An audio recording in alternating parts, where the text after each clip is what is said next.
வணக்க நண்பர்களே, நாம் இழப்பதற்கு ஒன்றும் இல்லை இந்த உயிரை தவிர. மாண்புமிகு தொல் திருமாவளவன் அவர்கள்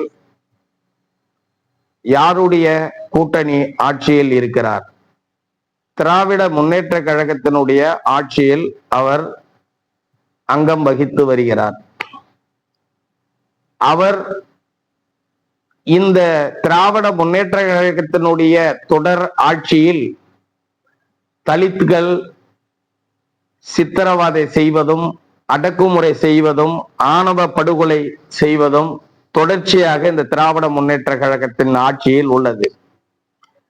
நான் கேட்கிறேன், நமது சமத்துவ தலைவர் ஆம்ஸ்ட்ராங் அவர்களை படுகொலை செய்ததற்கு அந்த விசாரணை இங்கே சரியில்லை என்று நீதிமன்றத்தை நாடி சிபிஐ வழக்கு கொடுக்கும் போது அந்த சிபிஐ வழக்கை எதிர்த்து தமிழக அரசு மேல்முறையீடு செய்தது. இந்த மேல்முறையீடுக்கு மாண்புமிகு திருமாவளவன் அவர்களுடைய ஆட்சி நடக்கிறது, திமுகவுடைய ஆட்சி நடக்கிறது, விசிகாவுடைய ஆட்சி நடக்கிறது. உங்கள் ஆட்சி அதிகாரத்தில் இருக்கும் போது இப்படி ஒரு தலைவர் படுகொலை செய்யப்பட்டார். அந்த படுகொலையை கண்டித்து உச்ச நீதிமன்றம், உயர் நீதிமன்றம் அவருக்கு சிபிஐ விசாரணை தேவை என்று கோர்ட்டு வழங்கிய போதும் தமிழக அரசு மேல்முறையீடு செய்கிறது. அதை கண்டித்திருப்பாரா? திருமா அண்ணன் அவர்கள் கண்டித்திருப்பாரா? அவர் மேல் தனிப்பட்ட வெறுப்பு எதுவும் கிடையாது. அவர் மீது அன்பு கொண்டவன். ஆகவே இப்பொழுது ஒரு காமெடி, தொடரும் சாதி வெறியாட்டம். விசிகா போஸ்டர் போட்டிருக்கிறாங்க, தொடரும் சாதி வெறியாட்டம்.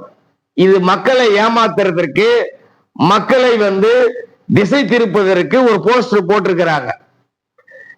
ஆட்சியாளர்களே நீங்கள், தொல் திருமா அவர்கள் திமுக கூட்டணியில் அங்கம் வகிக்கிறார், அவர்களுடைய ஆட்சி தான் நடக்கிறது. ஒரு போஸ்ட் போட்டிருக்கிறார். என்ன போஸ்ட்? படையூர் தலித் சிறுவர் கிரி அவர்கள் பாமக சாதி வெறி கும்பலால் கடத்தி சென்று கட்டி போட்டு ஆடைகளை அவித்து நிர்வாணப்படுத்தி கொடூரமாக தாக்கிய மனித உரிமை மீறல்னு போட்டிருக்கிறார். யாரு போட்டிருக்கிறது? விசிகாவுடைய போஸ்டர் போட்டிருக்கு. தலைவர் திருமா அவர்களுடைய படம் பதித்து போட்டிருக்காங்க. நடக்கிறதே உங்க ஆட்சி தானப்பா. மக்களே புரிஞ்சுங்க, யாருடைய ஆட்சி நடக்குது? விசிகாவுடைய ஆட்சி. திமுகவும் விசிகாவும் எங்க இருக்கிறாங்க? ரெண்டும் கூட்டணி, ஒரே அங்கம் தான் வகிக்கிறாங்க. இது யாரு ஏமாத்துறதுக்கு இந்த போஸ்ட்? திமுகவோட ஆட்சி தானே தமிழ்நாட்டில் நடக்குது. திமுகவோட கூட்டணியில தானே விசிகா இருக்கு. அப்ப யாருடைய ஆட்சி? விசிகாவுடைய ஆட்சி தானே. மக்களை ஏமாத்துறதுக்கு ஒரு போஸ்ட். அடுத்தது, செங்கை மாவட்ட காவல் நிர்வாகமே சாதி வரி கும்பல் மீது நடவடிக்கை எங்கே? கரெக்ட், எங்கே? போய் சிஎம் கேளு. கண் துடைப்புக்கு வழக்கு பதிவு செய்து, கண் துடைப்புக்கு வழக்கை பதிவு செய்து போதுமா? ஏன் கண் துடைப்புக்கு வழக்கு பதிவு செய்ய கேட்கணும்? நீங்க நேரா போங்க. காவல்துறை யார் கையில இருக்கு? சிஎம் கையில தானே காவல்துறை இருக்கு. நேரா ஆபீஸுக்கு போங்க, சிஎம் ஆபீஸுக்கு.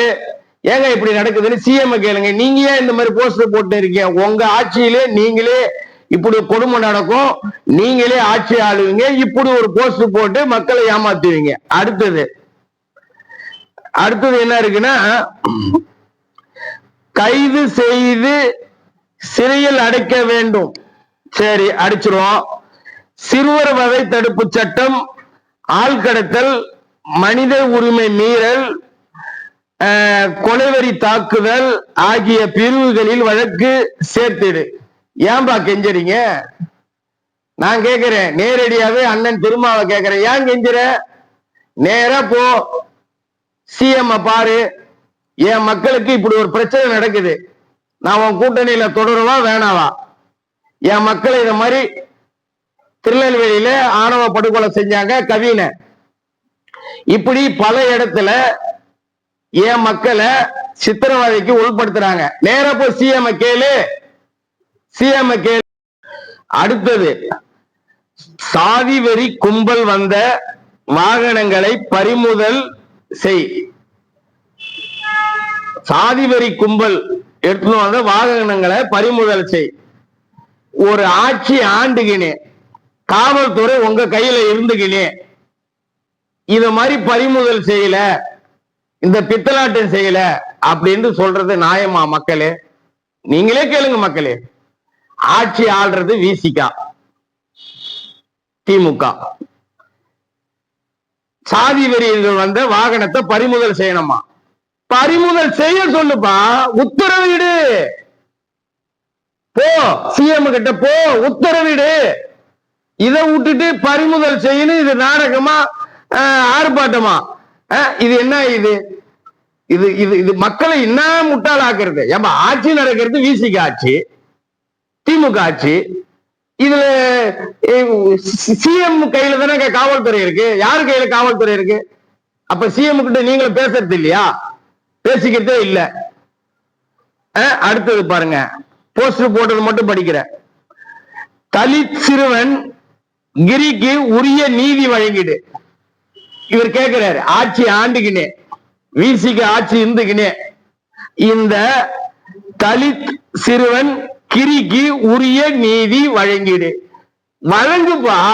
என்னப்பா காமெடி எல்லாம் பண்ணிக்கிட்டு இருக்கீங்க? நீதியை வழங்க வேண்டியது நீங்க தானே. நீங்க யாருக்கிட்ட கேக்குறீங்க? போலீஸ் கிட்ட கேக்குறீங்களா நீதி வழங்குன்னு? ஆட்சி ஆள்றது நீங்க. இப்படி ஒரு வன்கொடுமை நடக்கிறது, ஓகே, இது எதிர்பாராமல் நடக்கிறது. இப்ப அப்படி ஒரு வன்கொடுமை நடந்துச்சு, சித்திரவதை நடந்துச்சு, பிரச்சனை நடந்துச்சு. யாரு நீதி வழங்கணும்? நீங்க தானே நீதி வழங்கணும். உங்க சிஎம் தானே நீதி வழங்கணும். உங்க விசிக்கு ஆட்சி தானே நீதி வழங்கணும். இது என்ன? இது போஸ்ட். இது அடுத்தது பாருங்க. அடுத்தது ஒண்ணு என்ன போட்டிருக்கு? பாதிக்கப்பட்டவர் மீது வழக்கு போடுவேன் என்று மிரட்டாதே. அப்ப பாதிக்கப்பட்டவன் மேலே வழக்கு போடுறாங்கன்னா இது யார் காரணம்? நீங்க தானே காரணம். ஆட்சியாளர்கள் தானே காரணம். உங்க ஆட்சி தானே நடக்குது, விசிக்கு ஆட்சி தானே நடக்குது, திமுக ஆட்சி தானே நடக்குது. அப்ப நீங்களே வழக்கு போட சொல்லுவீங்க. போட சொல்லிட்டு அப்புறமே அதுக்கு ஒரு போஸ்டர் போட்டு கண்டன ஆர்ப்பாட்டம் போராட்டம் பண்றது, இதெல்லாம் நியாயமாங்க? என்னங்க இது? மீசக்கார அண்ணா, கொஞ்சம் ரோசம் முக்கியம் அண்ணா, நல்லா பாருங்க அண்ணா. இந்த 5 ஆண்டுல தலித்துகள் சித்திரவதை, வன்கொடுமைகள், படுகொலை எத்தனை நடந்திருக்கு பாருங்கண்ணா. நீங்க ஒண்ணு தப்பு பண்ணிட்டீங்கன்னா, சமத்துவ தலைவர் ஆம்ஸ்ட்ராங் அவர்கள் கொலையில் நீதி கேட்டு போராடவில்லை என்று மக்கள் எண்ணுகிறார்கள் அண்ணா. அண்ணா மீசக்கார அண்ணா, உன் மீது மதிப்பு உள்ளதண்ணா. ஆட்சி அதிகாரம் எல்லாம் உங்கள் கையில் இருந்து நீங்கள் போஸ்டர் போட்டு கண்டன ஆர்ப்பாட்டம் என்று மக்கள் மத்தியில் ஒரு நிலைப்பாட்டை கொண்டு வந்தா என்ன நீதி அண்ணா? அண்ணா, நேரடியா போய் சிஎம் சந்திச்சு மக்களுக்கு இந்த குறை, மக்களுக்கு அந்த குறை என்று சொல்லி நீதான் சிஎம் கிட்ட முறையாயிடு. அந்த முறையீடல் கேட்கவில்லை என்றால் அந்த கூட்டணியில் வெளியேறு. என் மக்களுக்கு பாதுகாப்பு இல்லை, இது பப்ளிக்கு அறிவிச்சு விட்டு வெளியே வா வா வா. மீசக்கார அண்ணா, கொஞ்சம் ரோசம் ரொம்ப முக்கியம் அண்ணா. இந்த மக்கள் பாதுகாப்பு ரொம்ப முக்கியம் அண்ணா. தன் மீது உள்ள மதிப்பும் மரியாதையும் மனச்சாட்சியை தொட்டு நீ பாரு மன்னா.